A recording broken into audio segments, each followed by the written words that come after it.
السلام عليكم ورحمة الله نحمد الله تعالى ونصلي على رسوله الكريم হেফাজতে ইসলাম বাংলাদেশ ঢাকা মহানগরী উদ্যোগে ফ্রান্স দূতাবাস ঘেরাও কর্মসূচি পূর্ব গণজামায়াতে উপস্থিত সংগ্রামী সভাপতি আন্দোলন সংগ্রামের মহানায়ক শেখুল হাদিস আল্লামা নূর হোসেন কাসেমে উপস্থিত হেফাজতে ইসলামের কেন্দ্রীয় মহানগরী নেতৃবৃন্দ আজকের এই জমায়েত থেকে স্পষ্ট পেগাম শুনিয়ে দিতে চাই।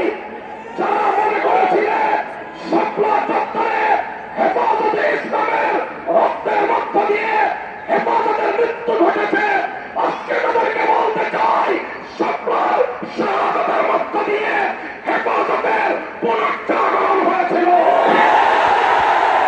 আজকের এই ঘেরাও কর্মসূচিতে বিভিন্ন জায়গায় প্রশাসন কর্তৃক বাধা প্রদান করে আমাদেরকে আবার 2013 সালের 6 এপ্রিলের হেফাজতের লং মার্চের কথা স্মরণ করিয়ে দিচ্ছে। যদি আমাদের সঙ্গে প্রতিশ্রুতি ভঙ্গ করা হয় আর যদি এভাবেই আমাদেরকে বাধা দেওয়া হতে থাকে, আমরা আবার শাপলা চত্বরে যাব। আবার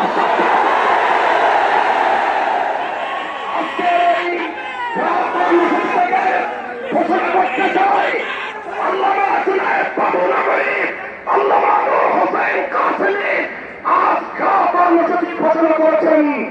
শান্তিপূর্ণভাবে কর্মসূচি বাস্তবায়ন করার নির্দেশ দিয়েছেন।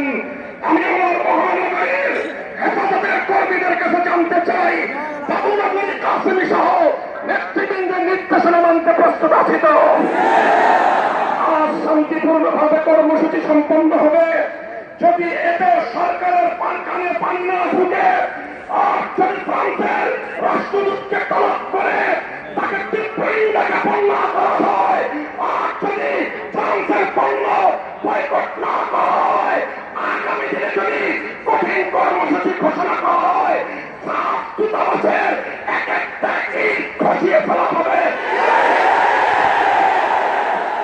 ইনশাআল্লাহ আগামী দিনে হেফাজতের নেতৃত্বে আরো কঠোর কর্মসূচি বাস্তবায়নের জন্য রক্ত দিতে হবে রক্ত, জীবন দিতে হবে জীবন, শাহাদাতের সোজা পান করতে